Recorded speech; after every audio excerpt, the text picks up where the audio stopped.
जय हिंद दोस्तों। आज के इस वीडियो में 10th क्लास के इतिहास का दूसरा चैप्टर है समाजवाद और साम्यवाद। समाजवाद और साम्यवाद इस चैप्टर से लगभग 45 से 50 वैसे क्वेश्चन लेकर आए हैं जो हर बार यानी हर साल लगातार पूछा जा रहा है और आगे भी पूछने की संभावना है। तो सबसे पहले हम लोग समाजवाद और साम्यवाद क्या है। समाजवाद यानी देश की संसाधनों पे अगर सरकार का अधिकार हो तो उसे समाजवाद कहेंगे। देश की संसाधनों पे अगर सरकार का अधिकार हो तो उसे समाजवाद कहेंगे। और वैसा समाज जो वर्ग विहीन हो, ना अमीर हो और ना गरीब हो, उसे साम्यवाद कहेंगे। सबसे पहले साम्यवाद रूस में आया था और रूस की क्रांति भी इसी चैप्टर में पढ़ना है। तो आइए शुरू करते हैं पहले नंबर क्वेश्चन से। वैज्ञानिक समाजवाद की अवधारणा का प्रतिपादन किसने किया था। तो समाजवाद दो तरीके से आया था, एक वैज्ञानिक समाजवाद और एक यूटोपियन समाजवाद। यूटोपियन समाजवाद किसे कहेंगे। यूटोपियन समाजवाद जो कार्ल मार्क्स से पहले की जो समाजवाद थे, कार्ल मार्क्स से जो पहले के समाजवाद थे उसको यूटोपियन समाजवाद कहते हैं। और कार्ल मार्क्स के बाद के जो समाजवाद आए उसको वैज्ञानिक समाजवाद कहते हैं। वैज्ञानिक समाजवाद के मतलब ये हो गया कि कार्ल मार्क्स वैज्ञानिक समाजवाद थे और कार्ल मार्क्स और एंगल्स वैज्ञानिक समाजवाद थे। इसका मतलब ये हो गया कि कार्ल मार्क्स अगर जो समाज के बारे में अवधारणा दिए कि आगे के समाज ऐसा होगा और वैसा हो गया तो उसको वैज्ञानिक समाजवाद कहा गया। और जिसने समाज के बारे में कोई अवधारणा दिए कि आगे के समाज ऐसा होगा और वो नहीं हुआ, वो झूठा साबित हो गया, वो नहीं हुआ, तो उसी को यूटोपियन समाजवाद कहा गया, यानी स्वप्नदर्शी। यूटोपियन का मतलब होता है स्वप्नदर्शी, सपना दिखाने वाला। तो यूटोपियन समाजवाद रॉबर्ट ओवेन, लुई वला और सेंट साइमन, ये तीनों यूटोपियन समाजवाद था। रॉबर्ट ओवेन, लुई वला और सेंट साइमन, ये तीनों यूटोपियन समाजवाद था। कार्ल मार्क्स और एंगल्स वैज्ञानिक समाजवाद था। क्वेश्चन नंबर 2 है यूटोपियन समाजवाद। यहाँ यूटोपियन होना चाहिए। यूटोपियन समाजवाद कौन नहीं था। तो यूटोपियन समाजवाद में 3 गो नाम याद रखना है, लुई वला, रॉबर्ट ओवेन और सेंट साइमन, ये तीनों यूटोपियन समाजवाद था। कार्ल मार्क्स और एंगल्स यूटोपियन समाजवाद नहीं था, ये वैज्ञानिक समाजवाद था। तो आपका आंसर हो जाएगा सी, कार्ल मार्क्स। क्वेश्चन नंबर 3 है समाजवादियों की बाइबिल किसे कहा जाता है। समाजवादियों की बाइबिल किसे कहा जाता है। तो ये दास कैपिटल को कहा जाता है। दास कैपिटल को समाजवादियों की बाइबिल कहा जाता है। इसका लेखक कार्ल मार्क्स था। 1867 में लिखा गया था दास कैपिटल। इसे समाजवादियों की बाइबिल कहा जाता है। इसी में कार्ल मार्क्स ने लिखा था कि एक दिन मजदूर राजा बनेगा और सही में लेनिन के रूप में एक दिन मजदूर राजा बना। यानी लेनिन इस पुस्तक को हमेशा पढ़ता था और लेनिन ने इस पुस्तक को पढ़ते पढ़ते एक दिन राजा बना। तो ये आपका वैज्ञानिक समाजवाद था। इसीलिए कि ये जो कहा था कि मजदूर राजा बनेगा और मजदूर राजा बना, तो इसीलिए इसे वैज्ञानिक समाजवाद कहते हैं, कार्ल मार्क्स को। 3 नंबर क्वेश्चन का आंसर इसमें नहीं है, तो आपका आंसर हो जाएगा दास कैपिटल। सबसे पहला ऑप्शन द मदर है, इसका आंसर है गोर्की। यानी द मदर है, इस पुस्तक का लेखक है मैक्सिम गोर्की। इसके बाद फादर एंड सन्स है, इस पुस्तक का लेखक है, फादर एंड सन्स के पुस्तक के लेखक है तुर्गेनेव इस पुस्तक का लेखक है। उसके बाद वार एंड पीस है। वार एंड पीस दोनों में दिया गया है, सी और डी दोनों में। वार एंड पीस का लेखक है लियो टॉल्स्टॉय। ये लियो टॉल्स्टॉय की पुस्तक है वार एंड पीस। ये तीनों पुस्तक पूछता है, तीनों याद रखना है अच्छे से। क्वेश्चन नंबर 4 है द मदर के लेखक कौन है। तो मैक्सिम गोर्की द मदर के लेखक है। अब भी बताए कि तुर्गेनेव पुस्तक है, तुर्गेनेव का पुस्तक है फादर एंड सन्स। तुर्गेनेव का एक पुस्तक लिखा हुआ है father and sons. Karl Marx का दास कैपिटल था। लियो टॉल्स्टॉय का एक पुस्तक है वार एंड पीस। तो आप सभी पुस्तकों का नाम याद रखना है।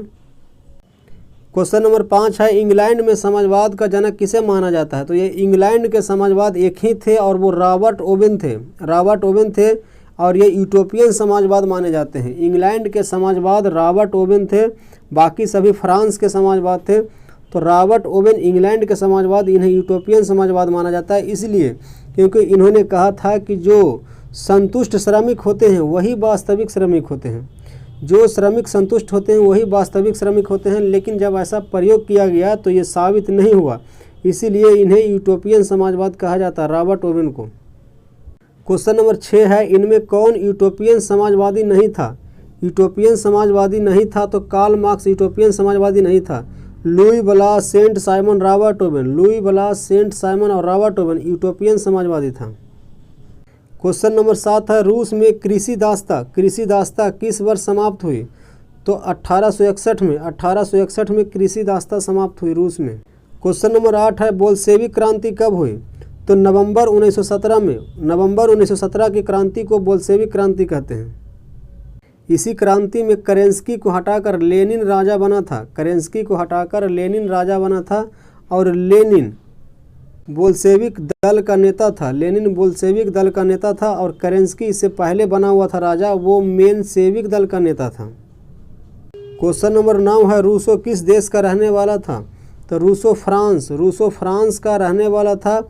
रूसो का ही एक पुस्तक है द सोशल कॉन्ट्रैक्ट रूसो का ही पुस्तक है, ये ध्यान में रखना है। इसी में इन्होंने लिखा था, ये पुस्तक जो है जनता की इच्छा पर आधारित है। तो ये किसका समर्थन करता था? रूसो किसका समर्थन करता था? तो जनता की इच्छा का समर्थन करता था और ये फ्रांस का है। क्वेश्चन नंबर 10 है वेस्ट लिटोवस्क की संधि किन देशों के बीच हुई थी? तो ये रूस और जर्मनी के बीच हुई थी। ये रूस और जर्मनी के बीच हुई थी। प्रथम विश्व युद्ध से बाहर निकलने के लिए रूस अपना कुछ क्षेत्र जर्मनी को दिया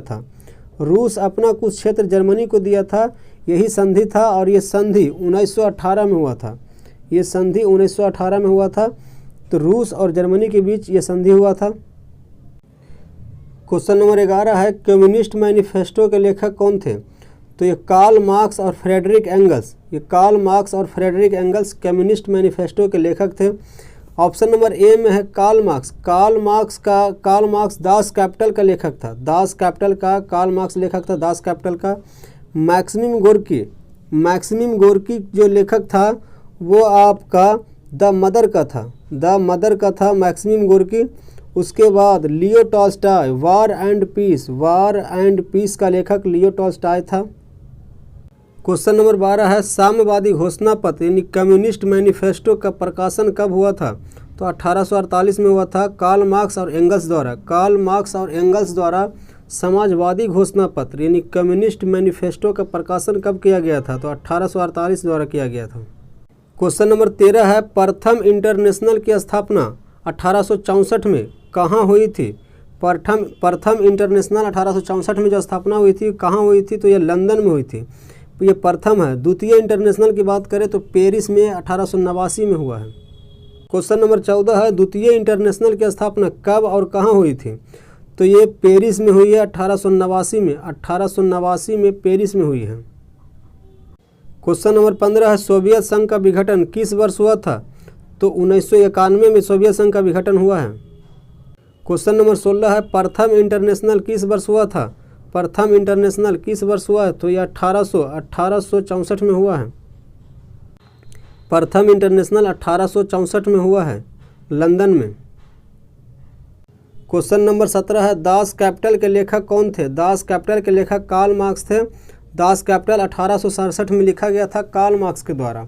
उसी में लिखा गया था कि एक दिन मजदूर राजा बनेगा और उसी पुस्तक को लेनिन पढ़ता था और पढ़ते पढ़ते वो राजा बन गया, इसीलिए कार्ल मार्क्स को वैज्ञानिक समाजवाद कहा जाता है।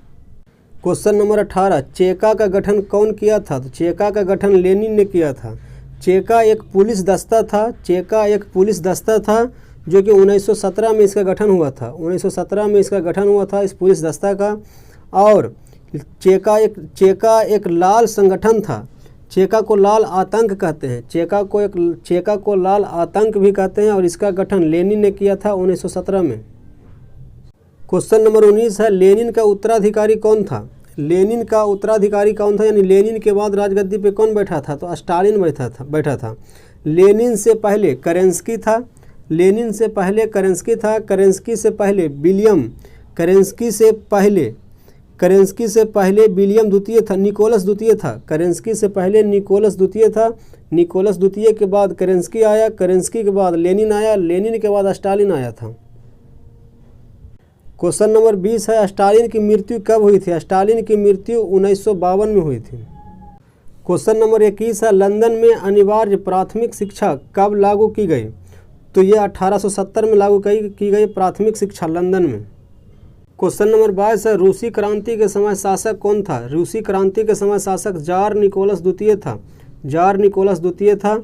इसी की पत्नी जरीना थी जो कि रासपुतीन के प्रभाव में थी।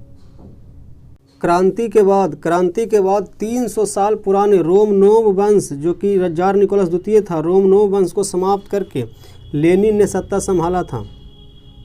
क्वेश्चन नंबर 23 है, नई आर्थिक नीति कब लागू की गई? तो 1921 में, लेनिन के शासनकाल में 1921 में नई आर्थिक नीति लाया गया।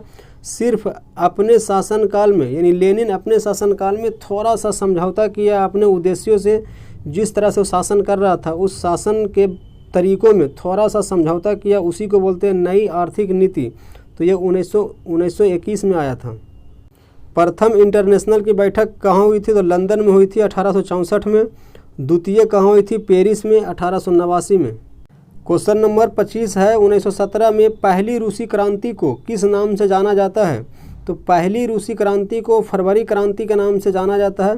पहली रूसी क्रांति को फरवरी क्रांति के नाम से जाना जाता है। दूसरी रूसी क्रांति को नवंबर क्रांति के नाम से जाना जाता है। तो आपका आंसर हो जाएगा ए। क्वेश्चन नंबर 26 है, रूस की बोल्शेविक क्रांति का नेतृत्व किसने किया था? बोल्शेविक क्रांति का नेतृत्व लेनिन कर रहा था और मेनशेविक क्रांति का नेतृत्व केरेंस्की कर रहा था।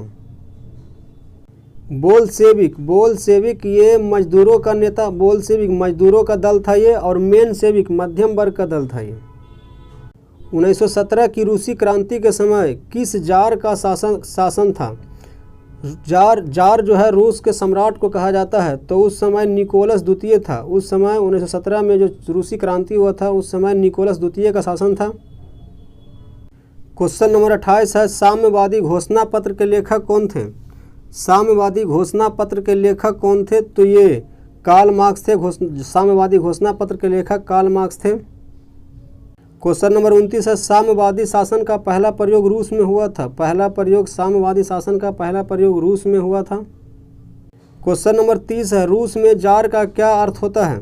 रूस में जार का अर्थ होता है रूस का सम्राट। रूस के सम्राट को वहाँ का जार कहते हैं। क्वेश्चन नंबर 31 है कि अप्रैल थीसिस किसने तैयार किया था? तो अप्रैल थीसिस लेनिन ने तैयार किया था। अप्रैल थीसिस कुछ नहीं था, एक गुप्त कार्यक्रम था। बहुत सारे मजदूरों को बुलाया था और उसको एक गुप्त कार्यक्रम बताया था कि जिस दिन केरेंस्की जो उस समय शासक था, केरेंस्की जो उस समय राजा था, उस पे हमला करना था। उसी दिन को उसी कार्यक्रम को अप्रैल थीसिस के नाम से जाना जाता है। वो एक गुप्त कार्यक्रम था, लेनिन के द्वारा रखा गया था। इसमें सभी मजदूर भाग लिए थे। क्वेश्चन नंबर 32 है, माँ उपन्यास के लेखक कौन थे? माँ उपन्यास के लेखक मैक्सिम गोर्की थे। क्वेश्चन नंबर 33 है कि 1917 की रूसी क्रांति का तात्कालिक कारण क्या था? रूसी क्रांति का कारण तो बहुत सारा रहा है। सबसे पहले अगर देखा जाए तो निकोलस द्वितीय की शासन जो निरंकुश था। दूसरा गरीबी भुखमरी रूस में बहुत ज़्यादा हो गया था, वो भी एक कारण रहा है। लेकिन बात है तात्कालिक कारण जो है प्रथम विश्व युद्ध, यानी प्रथम विश्व युद्ध का प्रभाव जो रहा तात्कालिक कारण बना वहाँ। तो हम लोग ऑप्शन इसका देखते हैं। ऑप्शन नंबर डी प्रथम विश्व युद्ध में रूस की पराजय ये तात्कालिक कारण रहा है। हालांकि रूस पराजय हुआ नहीं था, रूस युद्ध से बाहर हो गया था। क्वेश्चन नंबर 34 है, रूस में नई आर्थिक नीति की शुरुआत किसने की थी? तो लेनिन ने की थी 1921 में। क्वेश्चन नंबर 35 है, चेका क्या था? चेका एक पुलिस दस्ता था और ये 1917 में इसका स्थापना लेनिन के द्वारा किया गया था। लेनिन के द्वारा किया गया था चेका का 1917 में। और यह एक पुलिस दस्ता था, पुलिस की एक टुकड़ी थी। और इसी को लाल आतंक के नाम से जाना जाता है, लेनिन दस्ता ये चेका को। क्वेश्चन नंबर 36 है, कार्ल मार्क्स का जन्म कहाँ हुआ था? कार्ल मार्क्स का जन्म जर्मनी में हुआ था। क्वेश्चन नंबर 37 है, War and Peace. War and Peace किसकी रचना है? तो ये लियो टॉल्स्टॉय की रचना है, War and piece. Question number 38 है, बोल्शेविक क्रांति कब हुई? बोल्शेविक क्रांति कब हुई? तो ये नवंबर 1917 की क्रांति को बोल्शेविक क्रांति के नाम से जाना जाता है। लेनिन के द्वारा किया गया था। लेनिन जो था बोल्शेविक दल के नेता था। बोल्शेविक दल में सभी मजदूर इसके कार्यकर्ता थे। एक दल मेनसेविक दल था। मेनसेविक दल का नेता केरेंस्की था और उसमें सब मध्यम वर्ग के कार्यकर्ता थे। रूस में जार का क्या अर्थ है? रूस में जार का क्या अर्थ है? तो जार का मतलब होता है रूस का सम्राट। रूस में जार का क्या अर्थ है? रूस का सम्राट होता है। क्वेश्चन नंबर 40 है, कार्ल मार्क्स का जन्म कहाँ हुआ था? कार्ल मार्क्स का जन्म जर्मनी में हुआ था। क्वेश्चन नंबर 41 है, साम्यवादी शासन का पहला प्रयोग कहाँ हुआ था? तो ये रूस में हुआ था, लेनिन के द्वारा। साम्यवादी शासन का मतलब होता है कि वैसा वर्ग यानी वर्गविहीन समाज जैसे ऐसा समाज जिस समाज में कोई वर्ग ना हो, कोई ऊंच कोई नीच ना हो, कोई जाति ना हो और उसमें कोई अमीर कोई गरीब ना हो, सब समान हो, उसी को बोलते हैं साम्यवादी शासन। और ये सबसे पहले रूस में लेनिन ने लाया था। क्वेश्चन नंबर 42 है, 1917 की पहली रूसी क्रांति को किस नाम से जाना जाता है? तो पहली रूसी क्रांति को फरवरी क्रांति के नाम से जाना जाता है। ये गलत है। पहली रूसी क्रांति को फरवरी क्रांति के नाम से जाना जाता है। क्वेश्चन नंबर 43 है, लाल सेना का गठन किसने किया था? लाल सेना का गठन ट्राटस्की ने किया था। क्वेश्चन नंबर 44 है, War and Peace. War and Peace पुस्तक की रचना किसने की थी? तो टॉल्स्टॉय ने की थी। वार एंड पीस पुस्तक की रचना लियो टॉल्स्टॉय ने की थी।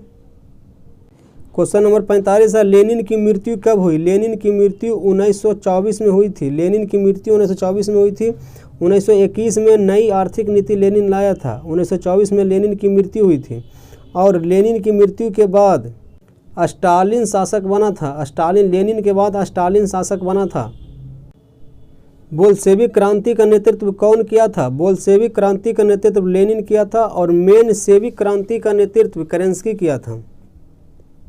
क्वेश्चन नंबर 47 है, दुनिया के मजदूरों एक हो। दुनिया के मजदूरों एक हो का कथन किसका था? तो ये कार्ल मार्क्स का था। कार्ल मार्क्स का एक पुस्तक था दास कैपिटल। दास कैपिटल में लिखा हुआ था कि दुनिया के मजदूरों एक हो। दास कैपिटल पुस्तक से प्रभावित था लेनिन और वो पुस्तक लेनिन रोज़ पढ़ता था और वही पुस्तक पढ़ के लेनिन के दिमाग में आया कि क्यों ना शासक यानी जो शासन कर रहा था उस पर हमला किया जाए और शासक बना जाए। तो लेनिन ने हमला किया और लेनिन मजदूरों का एक नेता था, उन्होंने एक दिन शासन किया देश पर। तो इसीलिए कार्ल मार्क्स को वैज्ञानिक समाजवाद कहा जाता है। ये साम्यवाद और समाजवाद का ये टॉपिक समाप्त हुआ। टोटल 47 क्वेश्चन हैं। आप इसको बार 2 से 4 बार ज़रूर देख लें। अगले वीडियो में हम लोग अगले चैप्टर लेकर आएंगे। तब तक के लिए धन्यवाद।